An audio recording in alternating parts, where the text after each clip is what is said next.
Right, so it's 2-stroke carburetor cleaning time. This will come in because it doesn't run, and I'm going to show you how to clean that carb. Right, so first step is to take the carburetor off. And there she is, nice and grubby. Yeah, if it was pretty clogged up, but we'll deal with that in a minute. Right, so now the carb's off, we can give it a good deep clean. This one hasn't got high and low jets because it's an automatic carburetor. It's got an electronic management system on it.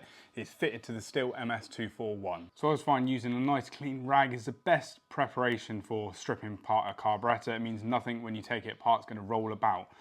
Don't tell James, but I'm going to use this brand new Milwaukee screwdriver set. So first job is to take off the pump and metering diaphragm plates.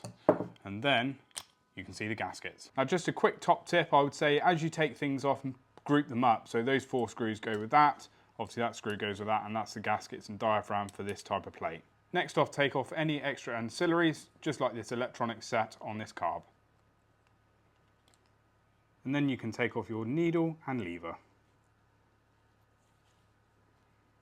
If the carburetor is deeply fouled, you could use this ultrasonic cleaner to clean it thoroughly. Now, as there isn't a lot of dirt in this carburetor, we'll just use a normal universal carburetor cleaner. Just spray it in all the little holes, making sure you're getting every little crevice, and then use an air compressor with low pressure to blow it out. Now, once everything's nice and clean, we always recommend when you're rebuilding the carburetor, do it with new gaskets and diaphragms. You also want to make sure there's no excessive wear on the end of the needle or on the lever. If there is, make sure they're replaced.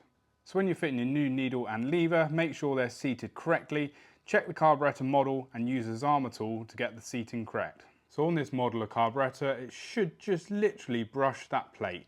If it doesn't, either adjust it up and down by giving it a tweak on the metal tab. Because if you don't get the needle lever set correct, the machine will either flood itself or it won't give itself enough fuel. Put your plates and your electronic modules back on, and always make sure you put your diaphragms and your gaskets round the right way. So there we go, that's one clean carburetor. Let's whack it back on, change the fuel filter and fill her up.